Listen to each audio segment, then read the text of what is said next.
زیاتر لە 15 ساڵە حکوومەتی عێراق بە بیانووی جیاجیا لەمپەر لە بەردەم جێبەجێکردنی مادەی 140 دادەنێت. لە ناو پرۆژە بودجەی ساڵی 2021 عێراقیشدا تەنها 13 ملیار دینار بۆ جێبەجێکردنی مادەکە تەرخان کراوە. ئەندامی لیژنەی ئاساییکردنەوەی بارودۆخی ناوچە کوردستانیەکانە.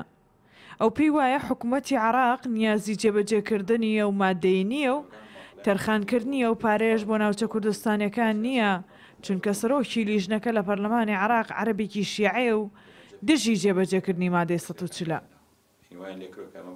الأرض واقعها أو باريك أو صرفة كريمة أو صالك أبو مادة 140 بيشتر سنو سنجمان هبو سنجار وخانقين وكركوك يسا لبارزگا كان تري عراقيش نوسجيان كرتو أو باري تيا صرفة كان يعني زور جار وابكار هاتو بو كريني دنگ مادة 140 سروكي لجنة مادة 140 لأنجوني وزيراني عراق كسيكي بالا دستي شيعكانا جال جێبەجێ نەکردن ماتەڵەکردنی پێشێلیش دەکرێت ینی بۆ نمونە هێنانی عەرەبی هاوردە بۆ کەرکووک و دەرکردنی بیتاقەی تەموینی و دەرکردنی بیتاقە سەکەن بۆ غەیری خەڵکی کەرکووک ئەمە پێچەوانەی مادەی 140.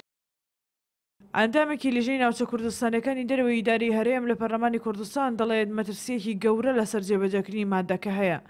دەرخانکردنی تەنها 13 ملیار دیناریش بۆ جێبەجێکردنی مادەکە تەنها پشتگوێخستنی مادەی 140 لەلایەن حکوومەتی عێراقەوە.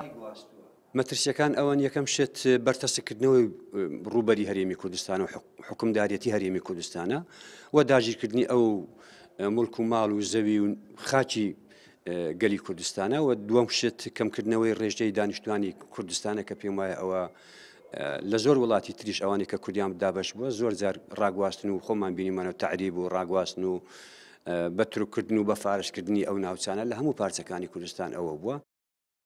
مادەی 140 تەنها ناوچە کوردنشینەکان ناگرێتەوە بەڵکو بەشێک لە پارێزگا عەرەبیەکانیشی تێکەڵ کراوە و مەترسی لەسەر ڕێژەی کورد لەو ناوچانە دروست کردووە.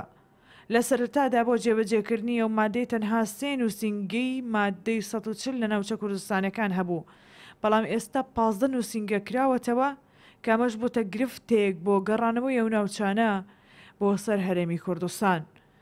ڕێناس عەلی، کوردستان 24 هەولێر.